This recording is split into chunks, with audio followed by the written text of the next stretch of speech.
En wat ek vanoggend met julle wil deel is nie 'n woord uit die Bybel nie, want ek glo julle kry goeie prediking van die kansel af, maar ek wil vir julle kom vertel wat aangaan in die veld. En vir julle sê God is aan die werk. En ek weet jy mag dalk dit nie glo nie, want jou probleme en uitdagings is regtig waar baie groot en jy dink God het ophou werk. Ek staan vanoggend voor jou om vir jou te sê God is aan die werk en die vraag vir jou is jy ook. Ek weet dit mag moeilik wees om te glo, maar volgens die statistieke is 42% van die wêreld, 40% plus nog onbereik. Dit word geklassifiseer as onbereik. Wat beteken dat daar is nie 'n gevestigde evangeliese kerk wat 'n getuienis is, wat 'n getuie dra in die wêreld nie. En ek wil jy moet veral kyk hier op die kaart, hy's nou mooi groot hier vir jou, na die groen gedeeltes. En jy sal nou baie duidelik sien, Afrika, 'n groot gedeelte van Afrika in die suide is groen, insluitende Suid-Afrika. Want ek weet, die geliefdes van ons sê vir my baie, Martin, hier's baie werk hier by ons. Ons het so baie om te doen hierso. Waarvoor moet ek nou daar aan die ander kant in die wêreld geld gee en gaan en jy's heeltemal reg. Maar ek wil net vanmôre 'n beroep doen en net vir jou sê, moenie vergeet dat hier waar jy is daar op elke hoek 'n kerk beskikbaar. Dat hierdie bevolking sal vir jou sê 70% ons is Christene. Nou ons weet dis nie almal wedergebore Christene, maar hulle identifiseer met die Christen geloof. Waar ek vandaan kom, as jy mooi kyk op die kaart, is 'n geel gedeelte wat vir jou sal sê die kerk is nog nie so goed gevestig nie. Ek kom uit 'n rooi gedeelte in Turkye wat totaal en al onbereik is.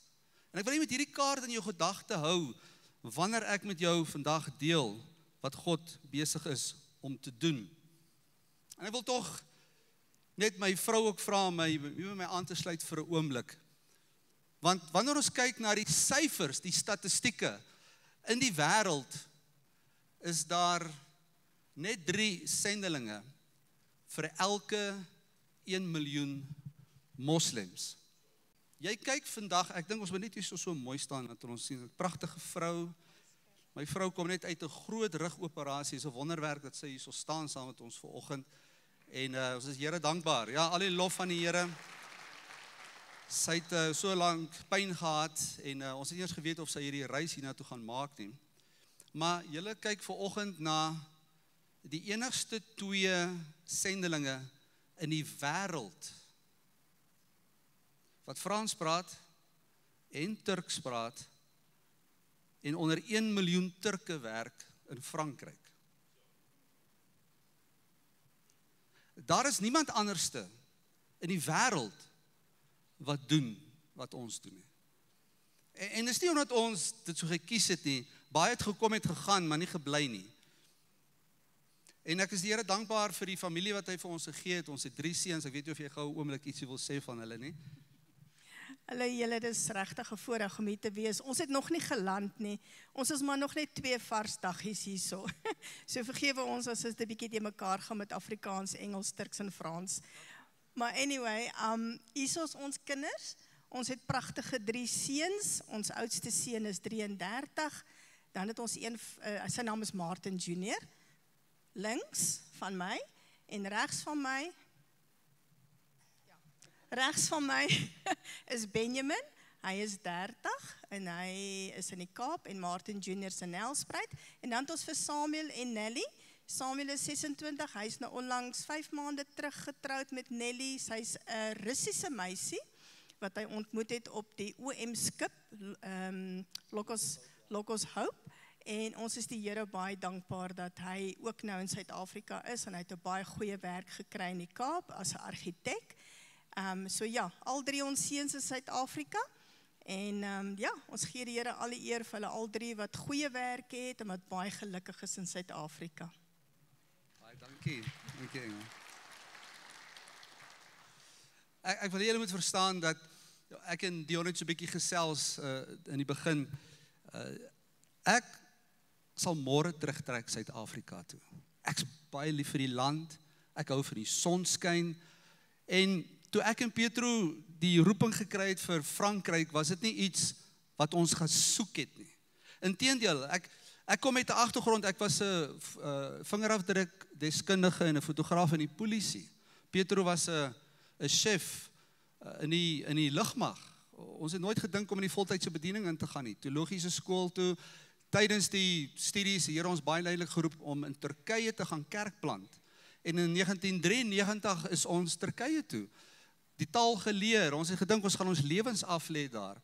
En ons het deur die genade van die Here 4 gemeentes geplant in die suidooste van Turkye, waaronder Tarsus, waar Paulus vandaan kom, kon ons 2 gemeentetjies geplant het.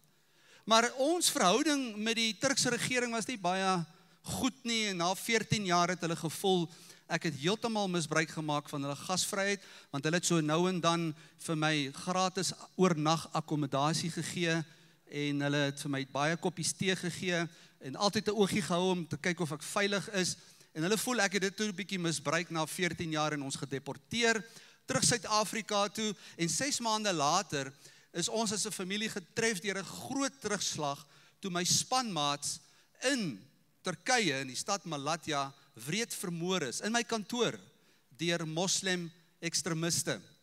Ons is dadelik terug om die begrafnisse by te woon, en toe ons in Istanbul op die lughawe aankom, is ons onmiddellik gearresteer en weer terug gedeporteer. En die storie is in hierdie boek, Op die rand van die paradys, en jy is welkom om die boek te kry vanoggend. Ons vertel ons storie, eenvoudige familie uit Daspoort, Pretoria. Wie weet waar is Daspoort in Pretoria? Dis waar ek my wortels geskiet het, so trots op my ma wat ook hier saam met my is. Dis waar ek groot geword het. En hoe die Here ons gebruik het toe ons in die geloof uitstap, om vir hom 'n instrument in sy hande te wees. Terug in Suid-Afrika, toe is ons nou hier, ons wil nou ons wortels skiet, en ek was op die punt, na 'n paar jaar in die land, om 'n beroep te aanvaar na een van die grootste charismatiese gemeentes in Pretoria, as hulle sendingpastoor. En die telefoon lui, en dit is die direkteur van OM Frankryk. Ons werk saam met Operasie Mobilisasie, OM, al vir 32 jaar. En die direkteur, Jan, sê vir my, Martin, weet jy dat daar 1 miljoen Turke in Frankryk is? Ek sê vir hom, Jan, nee, ek het geen idee nie, en ek het ook geen belangstelling nie. Hy sê vir my, Martin, weet jy dat niemand reik uit na die 1 miljoen Turke nie. Daar's niemand wat uitreik. Niemand weet hoe om uit te reik na hulle. Is moeilike mense, is moslems.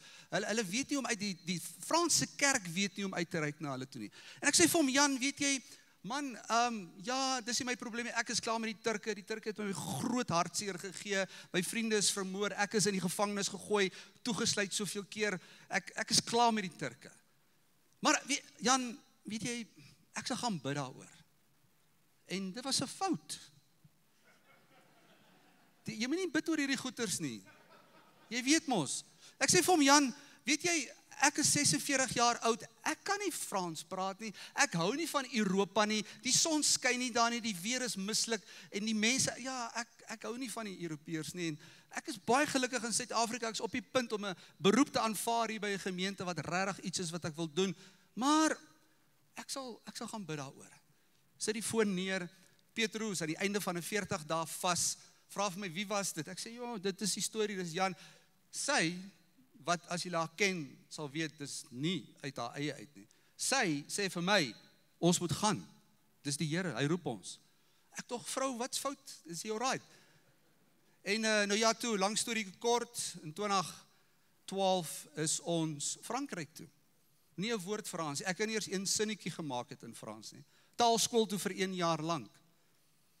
Nou, jy mag dalk dink, dis nou maklik om Frans te leer, maar ek so een ding vertel, was een van die moeilikste tale wat ek in my lewe moes, my 4de taal. Ek het gedink Turks was moeilik, maar Frans was 'n nagmerrie. Nou nog as ek op die kansel staan, dan sê ek vir die mense, julle moet verstaan, ek was baie oud toe ek eerste keer Frans moes leer, En julle is baie welkom om my te korrigeer as ek verkeerde verbuigings gebruik, en ons het gewoonlik 'n baie interaktiewe preek. Ek onthou die eerste 6 maande op die taalskool, as ek winkel toe, en dis oor Kersfees, en ek wil ietsie koop vir Petro, en hulle het so die gebruik in Frankryk by die groot winkelsentrums, daar is ook al tafels oor Kersfees, dat hulle jou geskenkies toedraai vir gratis en so aan. En daar is so 'n pragtige Franse meisie wat agter die tafel staan, en sy draai hierdie pakkies toe, en ek vra toe vir haar, sy verstaan wat ek wil sê. Nou na die tyd wil ek vir haar sê, baie dankie, jy het 'n mooi pakkie toegemaak. Dankie vir die mooi pakkie wat jy gemaak het. Nou in Frans, as enigiemand Frans hierso ken of praat, prys die Here, dis fantasties. Maar die woorde etge en au revoir, of dis 'n bietjie to have and to be. As jy hom verkeerd buig, is jy jou bietjie in. En ek verbuig hom verkeerd, die verkeerde een verbuig ek verkeerd, en ek wou vir haar gesê, baie dankie vir die mooi pakkie wat jy gemaak het, en ek sê toe vir haar, jy is 'n mooi pakkie. So, dit was my Franse ervaring. Dis die bevolking van Frankryk. En ek wil net hê jy moet verstaan, baie van ons het 'n bietjie 'n kritiese oog met wat in Suid-Afrika op die oomblik aan die gang is. Maar ek wil net hê jy moet hoor vanmôre hier van iemand wat nou vars uit Frankryk uitkom. Dit gaan nie so goed met die ekonomie nie. Die Franse ekonomie word geprojekteer om hierdie jaar te groei met 0,6, 0,7%. Teenoor Suid-Afrika, wat hulle sê 1,4, ek dink we gaan almal baie bly wees as dit net 1% is, nee. Ja, dis nog steeds hoër as Frankryk. Die nasionale skuld per GDP, jammer ek het nie Afrikaans nie, in Frankryk is 115%. Griekeland, wat in groot chaos was 2 jaar terug, so 165%. Hoeveel is Suid-Afrika? 75%. Ek weet, dalk het jy dit geweet, miskien nie. Maar ek wil sê, ten spyte van alles wat ons hoor, deur die genade van God, dit kan beter gaan, maar op ander plekke gaan dit baie keer erger. Toe ons in 2012 by die taalskool klaarmaak, en ons begin met die bediening, want ons is nou geroep vir die Turke, die jaar taal agter die blad, Frans. Jy het Frans nodig om weg te kom in die land. Toe is daar een Turks sprekende gemeente in die suide van Parys. Hulle kom uit 'n ortodokse agtergrond van die stad Antiochië, en hulle is so 'n familietjie van 15 mense wat by mekaar kom, twee keer 'n week, en ons het by hulle ingeskakel, om hulle te bemoedig, om te kyk hoe ons die res van die werk kan laat groei. En ek staan voor jou vandag, as 'n sendeling wat moet bely. Na 13 jaar in Frankryk het ek geen groei gesien in my bediening nie. En ek kan nou verstaan hoekom julle ophou support het. Ons sal nog daarby uitkom, nie worry nie. Ons het 'n ontploffing beleef. En ek weet nie hoe om by te hou nie. Want God is aan die werk. En ek moet net agter hom aanhardloop om by te bly. Ek beleef God as 'n Vader wat so opgewonde is, wat so gretig is om iets te doen in die land van Frankryk, onder die Turke, onder die Franse. Hy soek net iemand wat gewillig is om saam met hom te kom werk, sodat hy sy werk kan doen. En ek en Petro is nou maar daai slagoffers. En ons moet hardloop om by te bly. Elke kolletjie wat jy sien op die kaart, van daai kaart, en onthou hierdie kaart, ons gaan terugkom na aan toe, is 'n Turks sprekende geloofsgemeenskap, wat geplant is, wat by mekaar gekom het, of direk deur ons betrokkenheid, of indirek, wat reeds aan die gang was, ons het later bygekom om hulle te help, wat gegroei het in die afgelope 13 jaar.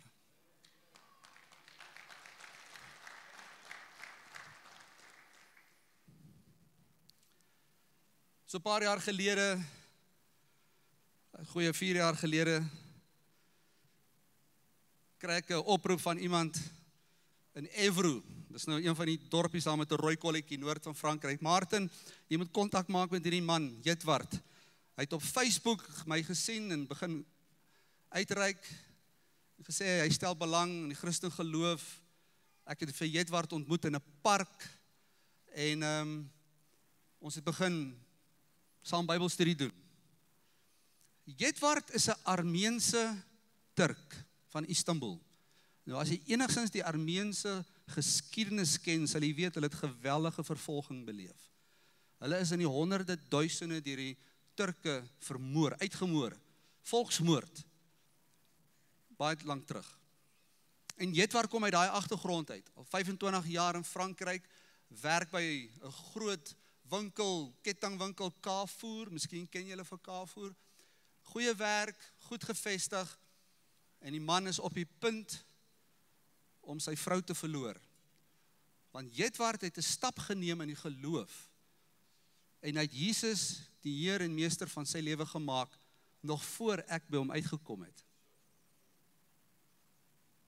En toe sy vrou uitvind dat hy het 'n wedergebore Christen geword, toe sê sy, ek gaan jou los.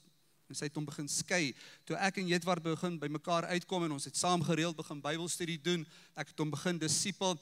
Hy het altyd vir my gesê, Martin, ek is soos 'n vis wat in jou boot gespring het, jy sal my moet uitgooi en ontslae te raak van my. En dis waar, Jedward het so 'n goeie vriend geword, en ons het elke week by mekaar gekom en saam die Bybel gestudeer en die woord van God bestudeer, en ek het hom gehelp groei en gedisipel in die geloof. En Jedward begin van hierdie beginsels wat ek hom geleer het, ek het nou net vars van die drukker af, vars, ek het hom gekry toe ons hier geland het. Maak disipels wat disipels maak. My 3de boek, en ek hoor julle is 'n gemeente wat disipels maak. Prys die Here, ek is so bly om dit te hoor. En ek het die beginsels wat ons deur die jare geleer het en toegepas het, het ek alles in hierdie boek vasgevat. En as jy belangstel in ietsie anders, en julle doen dit nou al reeds, dis fantasties, vat die boek, vat hom saam huis toe, en leer hoe om disipels te maak, wat ander disipels maak. En ek het altyd seker gemaak, alles wat ek vir Jedward leer, moet hy kan vat, en weer op ander mense te kan toepas, en hulle te kan leer. En Jedward begin het doen, ek het hom gedoop so 4-3 jaar terug, saam met 'n klomp ander gelowiges, en hy begin groei, deel geraak van ons bedieningsspan, en hy begin 'n klein gemeentetjie plant in die suide van Parys. En hy kom na my toe so 'n paar maande gelede, hy sê, Martin, daar is nou 4 vroue in hierdie groepie wat ons mee by mekaar kom, wat gedoop moet word, jy moet hulle nou doopklasse gee, en jy moet hulle doop. Ek sê, nee, dit werk nie so nie. Ek sê, jy gaan hulle leer. Ja, maar Martin, ek is nie 'n pastoor nie. Ek sê, waar staan dit in die Bybel, jy moet 'n pastoor wees om hulle te leer? Nee, is waar, dit sê nie. Ek sê, hier is die materiaal, gaan leer hulle. 3 lesse, baie eenvoudig, hy doen dit, hy kom terug na my, hy sê, Martin, ek het die klasse met hulle gedoen, hulle is nou reg om gedoop te word, ons moet 'n plek kry waar hulle gedoop kan word, en dan moet jy hulle doop. Nee. Hoekom moet ek hulle doop? Nee, maar jy is die kerkleier. Ek sê, is jy 'n gelowige? Is jy gedoop? Ja. Maar ek sê, ja, jy kan hulle doop, maar ek weet nie wat om te doen nie. Ek sê jou wys, moenie bekommerd wees nie. En ons maak die afspraak, en die 4 vroue, soos julle kan sien daar op die skerm, kom by mekaar in 'n gemeente daar in Parys, en Jedward het sy eie bekeerlinge opgelei, doopklasse gegee, en gedoop. En hy is nie eers 'n verordeneerde predikant nie. Is dit nie wonderlik hoe die Here werk nie? God is aan die werk. So 'n paar jaar gelede met ons eerste familiekamp wat ons gedoen het, net na die eerste sessie die Saterdagoggend kom Boyko na my toe aangestap. En sê, Martin, ek moet nou gedoop word. Daar is die swembad, ek wil nou gedoop word. Wow, Boyko, net 'n oomblik. Wie is jy? Ek ken hom die eerste keer dat ek die man ontmoet. Ek kom van Toulouse af. Ek sê maar, ons het nie gelowiges in Toulouse wat ek van weet nie. Nee, sê die ouens in Bordeaux het na hom uitgereik en hulle het gesê hy moet aan die kamp toe kom en hy is 'n imam gewees. Sy huis was 'n huis van gebed, nie vir die Christene nie, vir Islam. En hy het gesoek na die waarheid. En een nag word hy wakker en Jesus verskyn aan hom. Hy was wakker, dit is 'n visie. Hy het nie 'n droom gehad nie, was 'n visie. En Jesus sê vir hom, volg my. En net daar kom Boyko tot bekering, Bulgaarse Turk, uit Islam uit. Hulle nooi hom na die kamp toe, en want sy vrou was 'n Christen, maar sy het hom nou gerespekteer, sy het gesien, sy gaan hom nie kan draai nie. Hy was 'n moslim, hulle huis was 'n moskee gewees, waar hulle kom bid het, en hy het hierdie visie van Jesus, net daar gee hy sy lewe aan Jesus, hy kom kamp toe, na die eerste sessie op die kamp, het die Heilige Gees hom so aangeraak, hy kom na my, so hy moet gedoop word. Ek ken hom nie, ek roep 2 van die ander ouderlinge, ek sê, hoor, praat 'n bietjie met Boyko, julle ken hom, en julle ken sy kultuur, julle weet waar hy vandaan kom. Hulle sê, nee, dit is reg, hy het regtig tot bekering gekom, jy kan hom doop. Ek sê, nee, ek gaan hom nie doop nie, julle gaan hom doop. Ons het gereël met die kamp, koue, het was in die winter gewees, in die swembad doop hulle vir Boyko. Maar die ding in die Bulgaarse Turkse kultuur, die huwelik is heeltemal 'n anderste benadering wat hulle het. As hulle hou van iemand, dan sê vir sy pa en ma, ek hou van die meisie, hulle gaan vat die meisie en hulle saam. Daar's nie 'n amptelike verbintenis teenoor mekaar wat wettig geteken word nie. En Boyko was getroud met sy vrou en nie wettig nie. En ek sê toe vir hom, Boyko, jy moet jou vrou wettig trou. Anderste gaan ek nie saam met jou kan werk nie. Want dit is 'n probleem wat ons het in die Turkse Bulgaarse kultuur. En Boyko is daai Augustus maand Bulgarië toe. Hy het sy vrou gaan trou en hy stuur vir my die foto. Sê, Martin, ons is nou amptelik getroud voor die Here. Want ons gesê, ons sal jou doop as jy ons beloof, jy sal jou vrou amptelik gaan trou. So laas maand is ek in Toulouse, gereël met 'n Franse kerk om hulle saal vir ons beskikbaar te maak. En hierdie groepie het begin by mekaar kom in Toulouse. En Boyko, hy's 'n rowwe diamant. Ek weet nie of jy 'n rowwe diamant jy in die gemeente het nie, Dion, maar Boyko is 'n rowwe diamant. Hy lei nou hierdie groepie. En wat ek hom leer, vat hy na hulle toe en hy gaan leer hulle. Die Here is aan die werk. Elke jaar kom ons by mekaar as 'n groep gelowiges reg oor die land. Die mense met wie ons werk is eenvoudige mense. Hulle sny bome in die bos en hulle verkoop dit as brandhout. Hulle werk op konstruksie, maatskappye, bougeboue, nie hoë opvoeding of skolering nie, bittermin van die skool klaargemaak, bittermin van hulle praat regtig waar Frans, vlot. Eenvoudige mense. En elke jaar probeer ons hulle by mekaar kry, maar laas jaar het dit so baie gereën in Frankryk. Ek en Pietro het ook ons tassies reg gehad om te kom.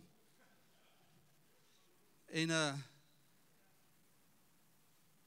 die mense kon nie werk nie.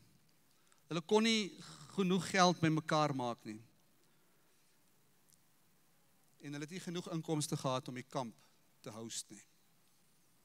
En ons kon dit nie gedoen het nie. Maar hulle is so opgewonde elke jaar as ons by mekaar kom. Maar laas jaar was nie noodwendig 'n slegte jaar nie.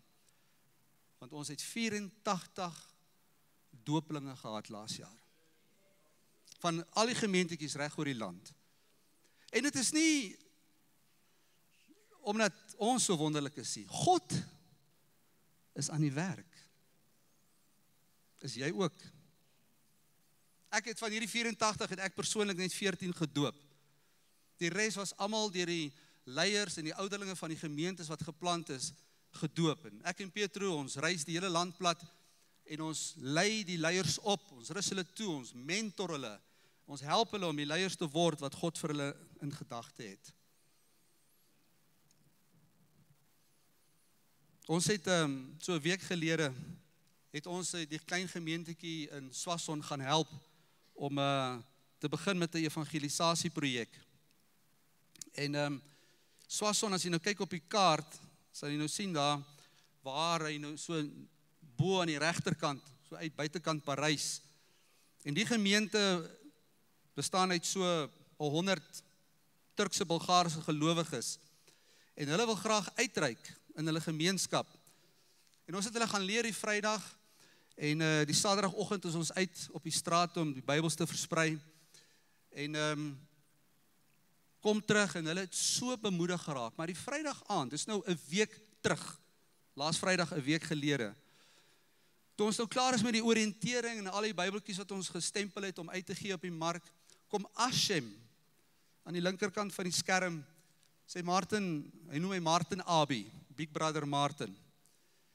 Is maar net manier van respek, Ouboet Martin. Hy sê, Martin, vertel my bietjie van die Heilige Gees.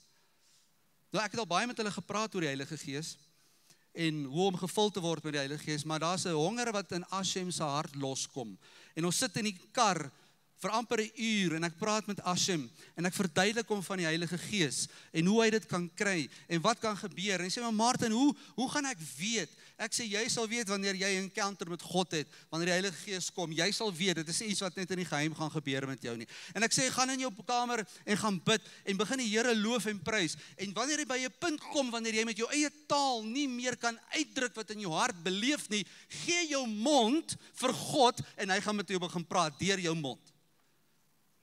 En hy sê, dis reg, ek is daar weg. Saterdagoggend 9:00 is ons terug by die kerkie, want ons maak nou reg vir die verspreiding.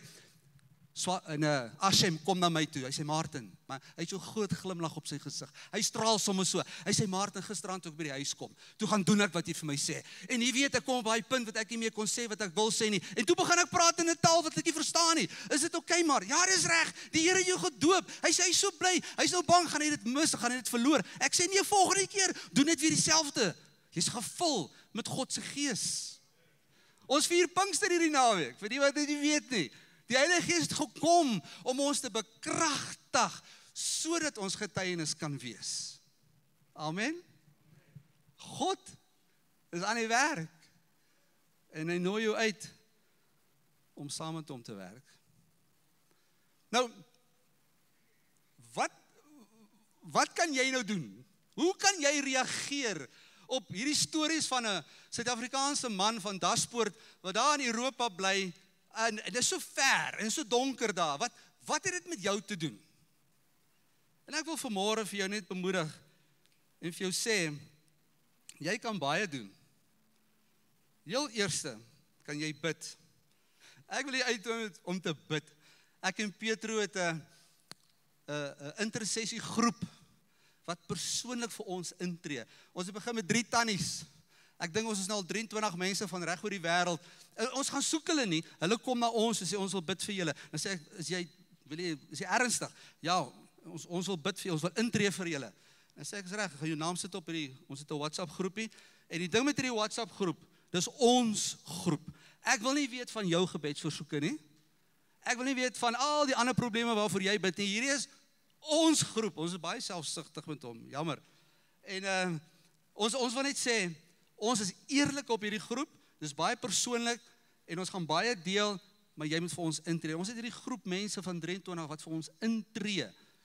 Elke dag, waar ek hier staan, het ek 'n groep van 23 wat vir my bid, sodat die Here se werk gedoen kan word. En jy kan bid vir die wêreld. Jy kan bid vir ons. Dis die eerste stap wat jy kan doen vandag. En ek wil jou uitnooi. As jy nou voel, man, ek wil nie vir daai sendeling van Daspoort bid nie. Ek is okay daarmee. Maar begin net bid vir jou gemeenskap. Begin bid vir die wêreld. Begin bid vir die mense rondom jou by jou werk, en jy gaan verbaas wees oor hoe God deurbrake gaan gee. Ons het nou tyd om alles stil te staan nie. Maar jy kan bid. En jy kan iets anders te ook doen. Jy kan gee. Ek wil dankie sê vir wat jy as 'n gemeente gegee het tot nou toe. Dankie vir wat jy gegee het vir wêreld-evangelisasie. En ek wil jou uitnooi vir oggend, julle het elkeen so 'n brosjuretjie gekry, né? Of julle het die brosjuretjie gesien. Dis ons inligting. En as jy voel, jy wil vandag gee vir ons, kan jy die details gebruik daar. Ons is hier by die boektafel ook. Ons sal daar 'n bietjie kuier en gesels. Maar ek wil tog net vir jou vanoggend net ietsie sê. As jy voel, jy wil vir ons persoonlik gee, elke maand, sal jy dit nie asseblief deur die gemeente se sendingkanale gee nie. asseblief, gee dit in die wêreld evangelisasie rekening. Hulle sal ons ondersteun daarmee. Maar as jy nou voel, nee, ek wil jou net eenmalig ietsie gee, jy is welkom, jy kan dit hier kom doen, of op 'n ander manier, jy kan die QR-code scan. Maar ons wil graag 'n pad saam met jou as 'n gemeente stap, want dit is goeie grond waar jy in belê. Elke moslim wat tot bekering kom, is jou vrug. Die boeke wat ek geskryf het hier vanoggend, julle weet van die rand van die paradys, ons storie, ons in die bediening ingekom het. Die tweede boek, Floreer, deel ek 7 beginsels, wat ek en Petro geleer het op die sendingveld, wat ons toepas in ons lewe, en wat ons help om net aan die gang te bly in ons bediening. Soos visie, hoe kry jy visie? Hoe lyk goddelike visie? Die ander hoofstuk 6 van die spesifieke boek, ek wil jou aanmoedig, vat die boek en gaan lees dit, hoofstuk 6, vrygewigheid. Ek deel daarin ons benadering rondom vrygewigheid, die gee van die eerste vrug en nie die oorblyfsels nie. So as jy 'n bietjie iets daarvan wil leer, ek het dit breedvoerig daar bespreek. Al hierdie boeke, die boeke wat jy op die skerm sien, ons het die boeke saamgebring hier, al hierdie boeke is gratis. Moenie by die tafel kom en vir my vra, Martin, wat kos dit nie? Die boeke is gratis. Inteendeel, in my laaste boek, hierdie ene, is daar binne in die eerste bladsy gesê, hierdie boek mag nie verkoop word nie. Hy's gratis. Maar, as jy wil iets gee, is jy welkom. Ons het 'n kaartmasjienkie en 'n QR-code wat jy kan scan, jy kan iets gee, maar gee soos wat die Heilige Gees jou lei. Want ek sê vir jou, jy's vry. As jy vandag vir my sê, Martin, ek het nie geld nie, ek is arm, of ek's broke, vat die boeke, asseblief, vat dit en gaan lees dit. Dis 'n geskenk van ons vir jou. Maar as jy wil iets gee, gee soos wat die Here vir jou sê. Ek vra net dat jy vir jou e-posadres vir ons gee, ons wil jou graag inskryf in ons nuusbrief, daar is plek waar jy dit kan doen, maar ek wil jou ook aanmoedig, liewe gemeente, kom ons maak 'n nuwe verbintenis tot die sendingvisie van hierdie gemeente. En kom ons begin weer gee, sodat ons 'n verskil kan maak in die wêreld. Want God wil NDO gemeente gebruik om die wêreld te verander. En ek weet hier's baie werk plaaslik, maar ek het jou nodig om my te help in Europa vir die miljoene moslems van Jesus te vertel. Het jy enige idee van hoe duur dit is om in Europa te bly? En ons moet ons bediening aan die gang hou. Ek kan dit nie doen sonder jou nie. En ek wil jou uitnooi. Maak weer daai verbintenis tot hierdie gemeente se sendingprojek.